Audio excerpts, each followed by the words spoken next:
का एचसीएफ और एलसीएम ज्ञात कीजिए।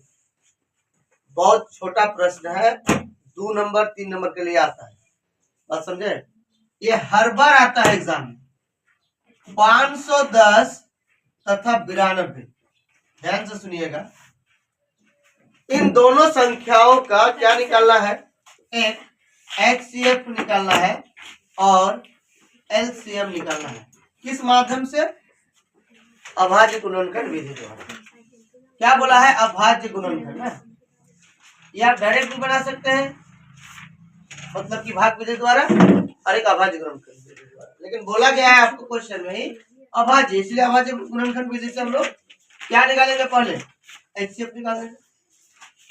एचसीएफ निकालेंगे तो मेरा एलसीएम अपने आप निकल जाएगा, ठीक है। 510 को क्या करेंगे? तोड़ेंगे। 2 दूना 4, 2 पंचे 10 और 2 छक्के हो गया। 5 पंचे 25, 5 के 5, 17 या 51, डायरेक्ट कीजिए 3 एकम 3। और 92 को अगर तोड़ेंगे, 46 दुगुना 23 दुगुना और 23 एकम 23। अब 510 का क्या क्या आया? 2 गुना 5 गुना 17 गुना 3, और 92 का आया 2 गुना 2 गुना 23। अब इसमें हम लोग जुड़ा लगाएंगे, यहाँ से ये 2 और 2 मिल रहा है, तो मेरा 900 जो निकला, यानी एचसीएफ जो निकला, कितना? आपका 2 निकला। पहला आंसर आपका आ गया।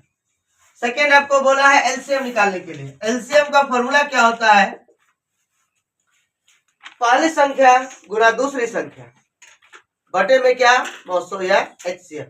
First number Guna multiply second number by क्या? एचसीएफ। तो फर्स्ट नंबर यानी पहली संख्या 510, दूसरी संख्या 92 बटे में आपका 2, दोनों को काटेंगे, 2 4 8 और 2 6 12। 510 गुना 46 हो गया।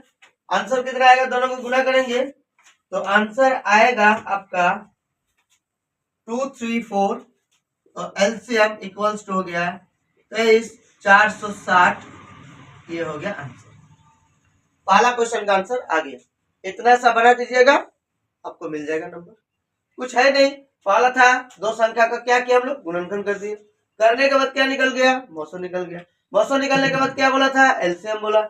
एलसीएम बराबर फॉर्मूला होता है पहली संख्या गुना दूसरी संख्या बटे में 900 या एचसीएफ। आपको दिया है एचसीएफ, इसलिए हम लोग यहाँ पे 900 नहीं बोलेंगे, क्या बोलेंगे? एचसीएफ बोलेंगे।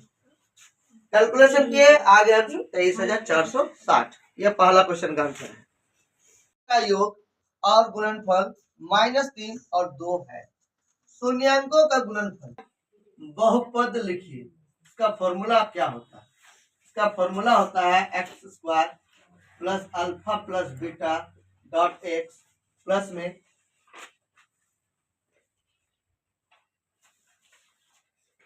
अल्फा डॉट बीटा, माइनस होता है। ओके, ये होता है फॉर्मूला आपका। क्या दिया है क्वेश्चन में? आपको क्वेश्चन में दिया है इस बहुपद का एक क्या दिया है? गुणनफल, और एक आपका योग दिया है। तो शून्यांकों का योग दिया है, यानी अल्फा प्लस बीटा दे दिया है आपको। बहुत लूज क्वेश्चन है। कितना दिया है? अल्फा प्लस बीटा बराबर आपको दिया है -3, और शून्यांकों का क्या? गुणनफल आपको दिया अल्फा डॉट बीटा बराबर है आपका, बैठा देंगे किसमें? आंसर तुरंत आ जाएगा। आपको वैल्यू जो है रहने दीजिए, x² minus alpha plus beta का वैल्यू कितना है? -3 बैठा देंगे, हो गया। Dot x plus alpha dot beta का मान कितना है? 2। x² देखिए minus minus plus 3x plus 2 हो गया। कितना सा बना दीजिएगा? कुछ जान है? ये आपको फॉर्मूला जानना पड़ेगा। अगर फॉर्मूला याद है तो मैथ बनेगा, अगर नहीं है तो नहीं बनेगा। ये क्या है? ये है आपका फॉर्मूला। अंतर ध्यान से सुनिएगा, कितना अच्छा क्वेश्चन है। देखिए, 2 संख्या है, उसका अंतर दिया हुआ है कितना? 26। मान लीजिए आपका बायां हाथ और दायां हाथ है, इन दोनों मिला के 26 है। अगर मान लेते हैं ये मेरा 12 है तो ये मेरा कितना हो सकता है? 14 हो सकता है। लेकिन अंतर बोला है, इन दोनों का अंतर कितना? 26। तो मेरा अंतर जब बोला है, हो सकता है ये मेरा 39 है और ये मेरा कितना है? 13 है। तो ना घटाएंगे तो मेरा अंतर आएगा, एक बड़ा संख्या दूसरा। देखिए यहाँ से पता चल रहा है एक बड़ी संख्या है और एक छोटी संख्या है। बात समझे? दो संख्याओं का अंतर अगर 26 है, एक संख्या दूसरी संख्या की 3 गुनी है। एक संख्या जो है वो दूसरी संख्या का कितना गुना है? 3 गुना है। तो आपको क्या निकालना है? संख्या निकालना है। माना कि पहली संख्या क्या मान लेते हैं? x मान लेते हैं और दूसरी संख्या क्या? y मान लेते हैं। हो गया? पहला संख्या x, दूसरी संख्या y। अब इन दोनों का अंतर घटाओ कितना है? 26 है। पहला समीकरण मिल गया। प्रश्न में दिया है, प्रश्न से इन दोनों का अंतर आपको क्या बोला? दो संख्या बोला गया है। आपके पास कोई डाटा नहीं है, लेकिन इन संख्या का अंतर तो पता है ना, 26 है। तो हमने क्या माना? एक संख्या x और दूसरी संख्या y माने हैं। तो x माइनस वाई बराबर कितना हो गया? 26। ये पहला समीकरण हो गया। फिर दोबारा बोला है कि पहली संख्या का दूसरी संख्या का 3 गुना है ना, बोला है। तो x बराबर 3 गुना है। हो गया? ये हो गया समीकरण नंबर 2। क्लियर? अगर आप इसको डाल दोगे यहाँ पे तो भी आंसर मिल जाएगा तुरंत। अगर प्रतिस्थापन विधि से बनाएंगे तो लिखना पड़ेगा प्रतिस्थापन विधि से। ये अगर लिखिएगा चलेगा, नहीं भी लिखिएगा तो भी चलेगा। समझ में आया? विलोपन विधि से बनाएंगे तो इधर इसको कैलकुलेशन करना होगा, क्योंकि प्लस को इधर लेके आएंगे तो माइनस, थोड़ा सा लंबा जाएगा। डायरेक्ट डाल देते हैं। तो लिखिए समीकरण 1 में x का मान रख देते, शॉर्टकट हो जाएगा। समीकरण 1 यहाँ है, x के जगह हम कितना रखेंगे? 3y माइनस वाई बराबर में कितना? 26। अब दोनों को घटाएंगे तो कितना आएगा? 2y बराबर कितना? 26। इसीलिए y बराबर 26 बटा 2, 13 दूना 26, यानी y का मान आ गया 13 आ गया। देखिए हमने लिखा था ना, पहली संख्या घटाओ दूसरी संख्या बराबर कितना था? 26 आ गया। दूसरी संख्या 13। अब क्या करेंगे? समीकरण, अब देखिए y का मान निकला कितना? 13। अब यहां अगर डाल देंगे तो मेरा यहां निकल जाएगा, निकलेगा ना, सिंपल बात। अगर आप सोचिएगा यहां नहीं डालेंगे, यहां डालेंगे y का मान तो भी आंसर आएगा। ऐसा नहीं है कि आप इसी में डालिएगा तो ही आंसर आएगा। इसमें डालने का कारण क्या है? शॉर्टकट है, डायरेक्ट गुना हो जाएगा। यहाँ डालेंगे फिर कैलकुलेशन, जरूरत नहीं है। समीकरण 2 में y का मान रखने पर x बराबर 3 गुना कितना? 13। x बराबर कितना आ गया? 39। अब इन दोनों का अंतर घटा के देखिए 26 आ जाएगा, आएगा ना? x के जगह 39, y के जगह 13, इन दोनों को घटाइए कितना आ गया? 26 आया। आंसर चेक करने का तरीका,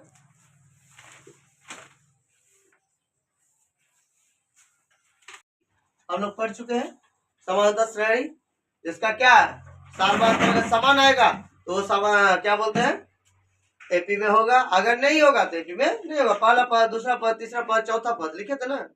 अगर उसका क्या सार्वधातुक यानी डी कॉमन डिफरेंस अगर वो सेम आता है तो एपी में है, अगर नहीं आता है तो एपी में नहीं है। क्वेश्चन में दिया है कि एपी का 17वां पद, ध्यान से सुनिएगा, इसको हम लोग क्या लिखते हैं? A17 लिखते हैं। उसके बाद उसके 10वें पद यानी 10वें पद, यानी 10वें पद A10 से अधिक है, से अधिक है। कितना अधिक है? 7 है। अधिक यानी प्लस, कितना अधिक है? 7 है। बेटा दी अब यहीं से निकल जाएगा। आगे बोला है कि इसका सार्वअंतर डी ज्ञात कीजिए। सार्वअंतर को किससे सूचित करते हैं? डी से, यानी कॉमन डिफरेंस।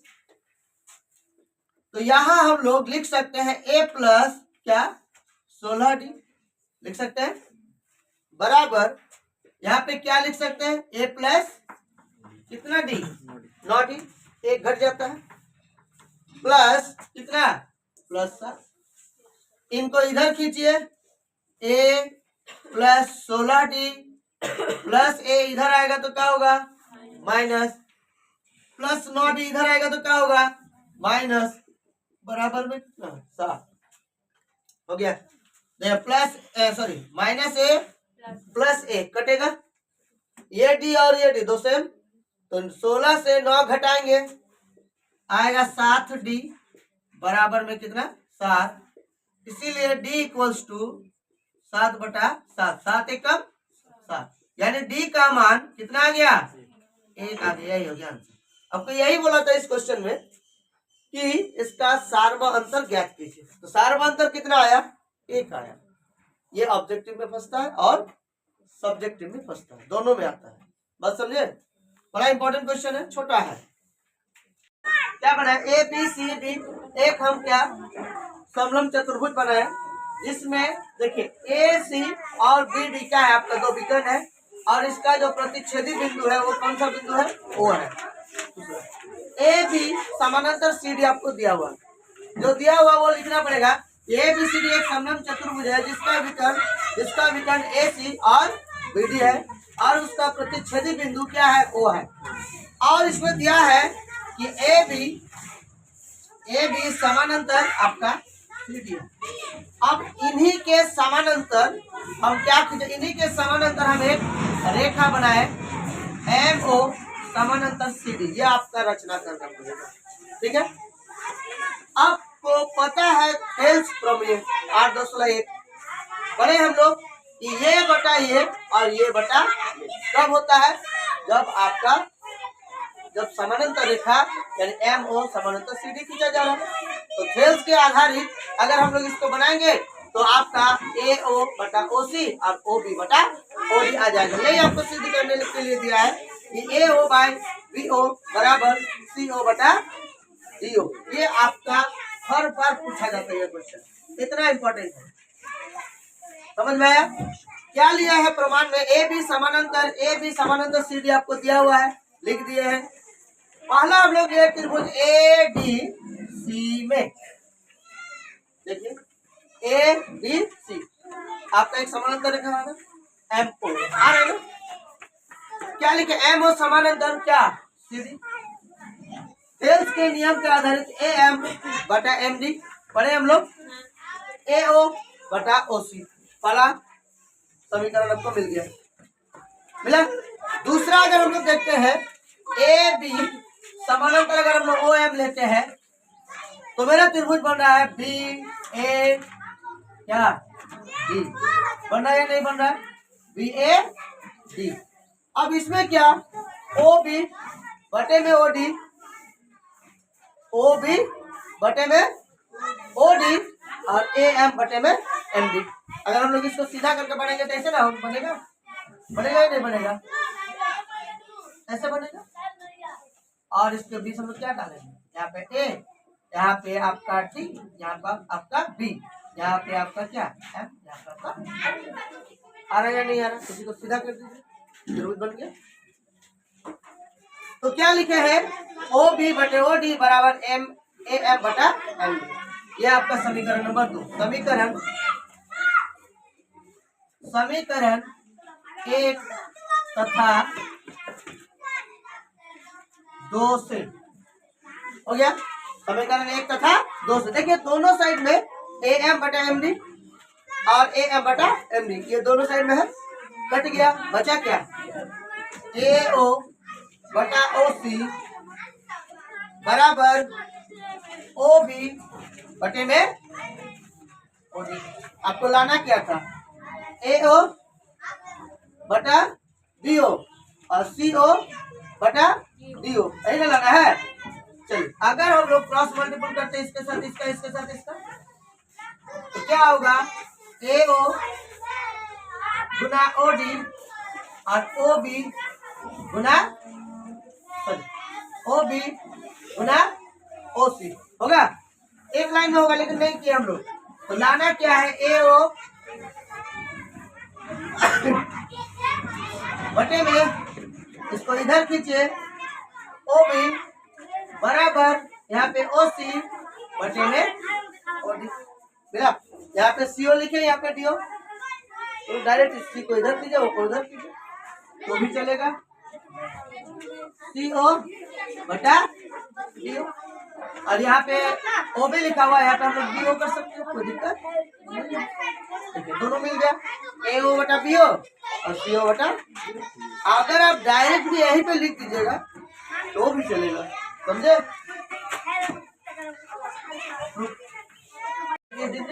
और 60 डिग्री साइन 60 डिग्री प्लस गुना 30 डिग्री प्लस cos 60 डिग्री